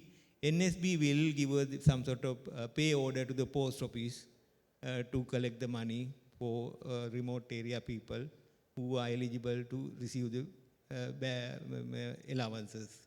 So that's how our banking arrangement is going on. Also on the vulnerability, the possibility of creating the vulnerabilities through the program on sexual exploitation, things like that, are there any remedial measures, or are there any complaint methods, or what would be your response to that, Ms. Wijayaratne? Now that once we finish the social registry or eligible list, we have to publish in the village level office of the Government Ildari or the Divisional Secretariat. So then the provisions of the Act, it says that 10 days has to be allowed for receiving the appeals and the objections. And particularly the answer is that at the moment we don't have taken into consideration that exploitation, and in the meantime, that means once we develop the system and fine-tune, we have to take into the account of those aspects. Also the question on, I'm covering most of the questions before we go for the final round for the audience, on the, yes, also the cutoff point, and also whether you are getting the support for the T estates and engaging with the private sector, the very first question in the very first round by Dr. Jiva. Yeah, now as I mentioned that our technical support is the Census and Statistics Department. So that you know that as the presentation reveals that the multidimensional method speak about the depreciation cutoff and the poverty cutoff. The depreciation cutoff is between the 0 and 1. And then the weightages for individual indices is given by the Census Department. And then we can calculate the formula embedded in the computer system and create the social registry. Then the policy decision has to be taken because the statistics part is over when the list is finalized. Then we have to again get the service of the support of the Census Department to obtain the district cutoff. And they will provide the district cutoff by using that cutoff and the affordability of the government, because that the government pocket is very, very small. So therefore, having taken those two into consideration, we have to decide what are the numbers for each and every district. But it represents the poverty of the district, even though we use the cutoff point given by the Census Department. Also on the private sector question, I would like to also add to that whether you're getting the especially for the estate sector, working with the plantation companies, so on and so forth. And also on the payment system, why not the other banks, like only the People's Bank and BOC, why there are so many other commercial banks where people interact? So why not we distribute? And I think in the chart it was shown when you increase the number of payment points, and even I think there are so many advanced options where you can reload, you can get star points and all sorts of fancy stuff as well. But what's your view on that? But for both questions. I'm very sorry because that I couldn't mention that one. Even though that we have the DFCC banks and the HSBC bank accounts also among the applicants' application. So therefore, we are going for that one. And we are in the meantime, the process is that we have discussed with them, and correspondence is going on then to get their support and the verification the number of their bank accounts. So we are not restricting to the government bank. In addition, the private bank also, according to the wish and fancies of the eligible persons, we are disbursing money to those accounts. On the T estate question, on whether for the estate sector, whether have you been working with the plantation companies or there's a process At for that the sector? beginning, our working limited to the divisional secretary's office at the focal point of the periphery. So in future, we can work on that one, and actually we didn't have some sort of consultation with the state sector companies as to how we can get their stakeholdership to our program. Definitely in future, we will take into that aspect into consideration. Thank you, Mr. Wijayaratne. We have more questions. Yes, I can see Murtaza there. And a gentleman in the front table. Yes. Mr. Wijayaratne, my name is Murtaza Jafaji. I have some very basic questions about the scheme itself. So maybe when I'm asking the question, you can answer. I read the Gazette, so I was trying to understand how the system works. Now, the 23 dimensions, there are about 5 pages. There's a big questionnaire. So who fills out the questionnaire? Is there an enumerator who fills it out, or the recipient fills it out? It's about the questions, the 23 the dimensions. Now that the Aswasuma app was developed according to the criteria and the dimensions of that one, so we that each and every public officer has to download the Aswasuma app in order to collect the information from the household. So they go to the house and then they ask the recipient and they fill it. Yes. So do they do you geotag the information? Like if they are in a particular location, the fact that they visited the house, does the GPS coordinates get captured also? Yes. Actually, that means the GPS location is going on. So we have to map up in future that almost whole household, those who are eligible to our scheme, then we can identify this is the place of the eligible person, so the person who will be receiving the welfare benefit payments. And then the answers to those questions, they are binaries, like yes or no? Yes or no. Yes or no? Yeah, okay. ticking it off. Okay. Drop down, ticking it off. So when you take all the 23 dimensions, what I recollect is that you apply weights. You apply weights to each dimension, right? That's how you get the total cumulative score. Yeah. So where did those weights come from? How did you arrive at those weights? Was it from a regression? Or who decided whether one dimension gets 10%, another one gets 5%? Now that this, as I explained, that the depreciation score is between 1 and 0. Then that means if the 22 criteria is there, if the some person or the applicant is deprived, he will be receiving 1 for each criteria. So that means 22. So all the 22, you just simply add it, or some criteria has a greater weight than other criteria? It will give that, for that 1 and 0, it gives some sort of multiplication weight given by the DCS. Right. So my question is that how did we arrive at those weights? So it is based on the HIS survey done by the Census and the Statistics Department. Unfortunately, it has been conducted in 2019 and updated. They issued the poverty line, as mentioned, is 17,000 odd number, and based on that, they have given the weightage also. So if anybody else, either on the panel or the audience, understands how we came around those weights, it will be interesting for me to know. Yes. I'll quickly ask some other questions. So you get then a composite score, and then you have a cutoff. You're eligible or not eligible, but say you get a low score, do you get more money or everybody gets the same amount of money?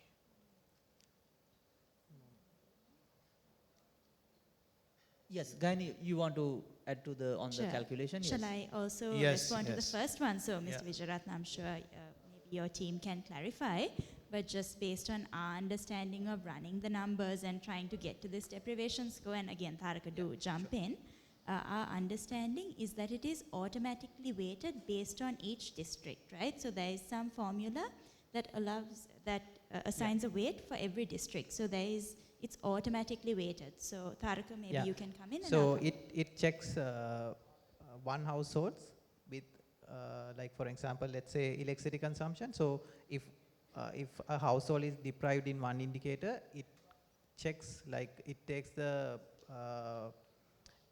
it checks how many households are inside a particular district are deprived in that indicator, right? So it's then it takes the logarithmic value of that, and then it's subtracted. It's an additive model. Right? Yeah. So the point I like to say is that I also went through the Gazette.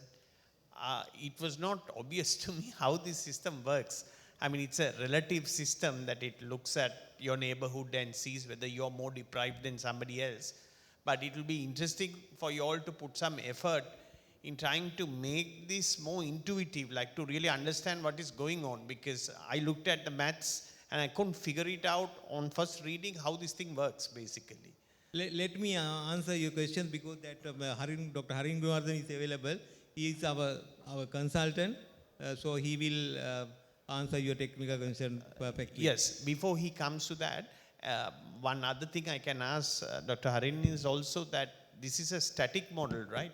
That does it get reset every periodically, or is it stuck? Because this is an act of parliament now. It's in the law. So what happens if you want to change those weights? Thank you. Yes, Dr. Hari. Thank you. Very quickly to answer the questions. Number one, all details are specified in the regulations. Right. If you go through the regulations and the Gazette, exactly how to calculate is given step by step. And how for each dimension, how you get the 1 and the 0, and how you get the logarithm, the inverse logarithm, and thereafter you need to add it, and how you actually get the weightages. This is currently done, as it was mentioned, based on the 2019 HIS data. Probably Gayani and them may have done it using the same thing, using their current data with their current survey. So the data that you've probably seen and what they are talking about is based on the weightages that they calculated using their current data. Am I right? Yes, correct. Okay. So anybody who has that statistical knowledge would be able to calculate the weightages using the data that they have. So you need to have the data, and you need to be able to use it. So it's not a very intuitive thing that anybody would understand. It's a statistical activity. So number one. Is there any room to backtest this model, in the sense that now you will be collecting a lot of data now when people get this, and then you will know the exclusion, inclusion? Yeah. So we have to go in stages, right? So this is the first stage that has been explained to you. Okay. Maybe this has to be refined, as the chairman mentioned, as time goes on. Both the criteria and the weightages will have to be looked at. So there are different, those are things that have to be evolved as time goes on. Number two, your question, what will happen over a period of time? This is according to the, again, if you look at the Gazette, it says that you will use the latest HIS. It is not static, and therefore it is not static. And based on the latest HIS, these calculations will change. So just to answer your two questions as to whether it's static or it can be, it changes, it will be based every 3 years, hopefully, with the new HIS coming in. Thank you. Okay, thank you. Thank you. I think there's another question from the table before Murtaza, and I'll also come to Dr. Kotakama afterwards. Yes. Hi, this is Aniston from Asia Foundation. I just wanted to know what is the IMF engagement on social safety nets in Sri Lanka? Okay, thank you. And also, Dr. Kotakama, you have the question, and also I also want to highlight, I think we missed one question that is on the institutional assignments and the institutional structure on delivering the payments, and how the targeting can be done better, whether it's a targeting done by the World Bank, and how the entire institutional structure on the delivery. I think that's the question that we have to cover. Yes. Okay. Dr. Kor, yes. Here, no, Dr. Kor.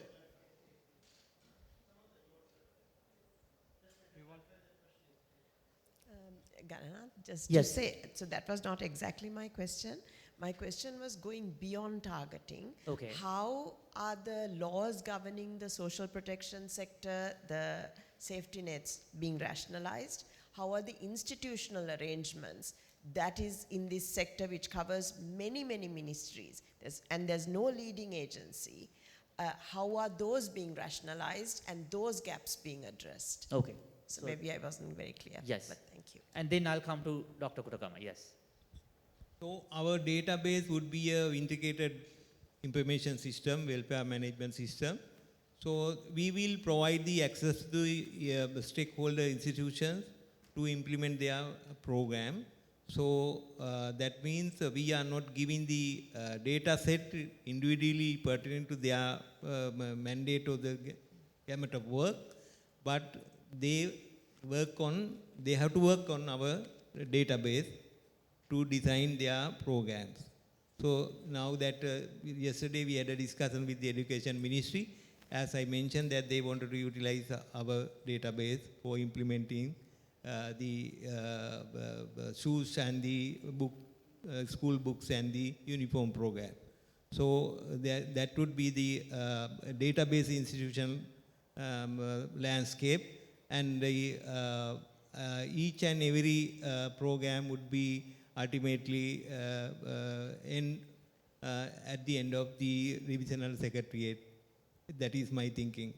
And also the question on whether the IMF and World Bank engagement on designing the program from the Asia Foundation, you can respond to that as well. Actually, that with the support of the World Bank, that means there was a nearly about 5 years old project going on, and this is the last month of the project, and they supported us to design this criteria and the selection criteria methods, and ultimately they came up with at the origin what is been proximity test, or but the census department pointed out that we have to go for this multidimensional one. Thank you. So I think we are, sorry, Dr. Kuragama, you can take the last question, and then I'll give every panelist a few minutes very quickly, 1 minute or 2 minutes to wrap up your thoughts, and then I think the lunch is ready outside. Okay, my interest is in the public interest, and my focus is on the methodology of it. Thank you very much for clarifying the cutoff issue. So it seems after all these elaborate calculations that we make, the final decision on the cutoff will be a political decision and a budgetary decision. Now for the next 3 years, I have done my calculations. We are exact on IMF recommendations. What they have given, we are doing it. That million of rupees would be spent. I did the calculations, it's fine. But beyond the 3 years of the IMF program, when we are again independent, whether they have stipulated the budget, what we should spend as so much of the GDP, but it all depends on our success in our trip towards development. So we may come to Zoom zero again, though we have a sophisticated methodology. But in the methodology also, there are certain, these are not major issues. Methodology is fine. It's very neatly arranged as it was explained. Even the weights are subjective, objective, that's fine. But when I did this simulation, what I found is that the final weight would depend on the weights given to these indicators. And if you consider the asset aspect of it, you have many indicators there. So even if you give a decimal to each indicator, the asset values go up. So I did my simulations, and it is very sensitive to these aspects. You see, we are rather belittling the income aspect, which we have been accepting for years and years. And we are giving a higher weightage to the asset aspects because of the structure of the measurement instrument itself. We have that many indicators on it. So this must be thought. So in that sense, what the Samurti program had in 2021, that tool seems to be okay because it's reasonably weighted in terms of the number of indicators per dimension. So there are many other statistical ways of testing it, and you have a consultant statistician who would do it. So these may have to be addressed, as it was pointed out at the back also by a gentleman. Thank you. I think more conversations can be taken at the lunch as well, but I'll start from Tharaka or Gayani on wrapping up your final thoughts on the study and what reforms that we need to do to take this program forward. Sure, thanks, Dana. So what's being made clear through our study is that 7 million Sri Lankans are living in poverty. This is a big number, and we need to make sure that we address it. All programs have not been, they've not done a good job of identifying the poor or helping people graduate from that. So Aswasuma is doing, it's a step in the right direction, but obviously there are certain improvements that could be made. Increase in transparency is important. Digitalization is important, and a good appeals process is important. So if we can go towards doing those sort of reforms, we will probably be able to improve the Aswasma program even further. Thank you. Final thoughts, Mr. Wijayaratne? As I mentioned at the very outset, this would be a very fruitful exercise. And the insight given by the audience is, I think that it paved the way for designing for development of the program in future. So I convey my thanks for the valuable thoughts and insight given to us by the audience for the future development of the program. Thank you. Thank you. Karin? So I agree with the issues that Gayani raised, but I would also say that the design, there are issues that need to be addressed, but also please think about the implementation, which is also where Sri Lanka really suffers, and that attention needs to be paid to make sure that the people on ground, because it is complicated and not as easy as putting something that just says you earn below so much, so we are giving you this. People really need to understand that there is all these different things that you needed to have to qualify for this program, that really the people who are going to administer this should be aware and should be able to explain this in order to make this successful. It is really good that we understand that poverty is not just an issue about income, and if we really want to implement it in that manner, then the people on ground really do need to understand this. And yes, this might be right now, we have to do it because of IMF, but we also need to think of it beyond. So it's not only something that we need to think about for the next 3 years, but we also need to think what may be the next stage of it. This is probably also where this idea of institutions comes in. So can we also think about phasing this out? Maybe this is a time-bound thing, and maybe we really need to think about something more universal than doing this targeting thing, which is very difficult. And we also do have other universal programs that seem to also give us a lot of benefits. So it's also time to think about, and maybe parallelly think about, how do we think about something that is more universal, that doesn't have to deal with us making decisions that this person gets it versus another person. Thank you, Karin. Tharaka? So, I mean, in the presentation, you saw the extreme lengths that people have gone to, just to say, find food and all these things. So we have more data. Like we just show some very few findings from our survey, and we have a qualitative study also. So we are expecting to release more findings, papers, and more research outputs. I just wanted to say that. Thanks. Thank you very much. Ladies and gentlemen, please put your hands together to Mr. Wijayaratne, who is the chairman of the Welfare Benefits Board, Gayani Hurulle, senior research manager at LIRNEasia, Karin Fernando, the team lead sustainable development at CEPA, and Tharaka Amarasinghe, statistician at LIRNEasia. With that, I will invite Professor Rohan Samarajiva for the final remarks, but I will leave you with a quote by Peter Obi. No country can progress if its politics is more profitable than its industries. In a country where those governments are richer than entrepreneurs, they manufacture poverty. Thank you very much.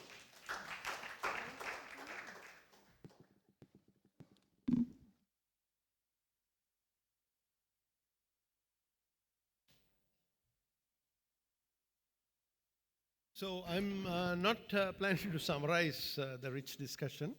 Obviously, there's many more things that can be said. And we believe that the President has announced a lab, I think a weeks-long process to deal with social safety net issues. And this is our first contribution to that conversation. And I hope there are other studies coming out. We are looking at the nutrients and micronutrients study. I believe UNDP has got some major study coming out and so on. I think based on evidence and our collective intelligence, I think we can make things better. So with that, let me add my thanks to the panel, the minister, all of you who contributed very actively. My pleasant duty is to give some tokens of appreciation to our panel members.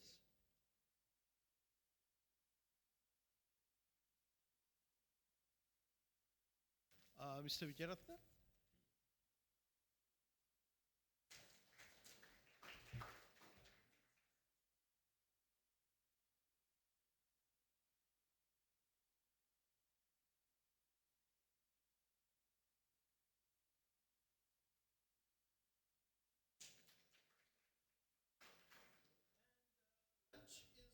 Ready, I believe, outside. Please join us, and let's continue the conversation over lunch and throughout. We need to make this better. Thank you.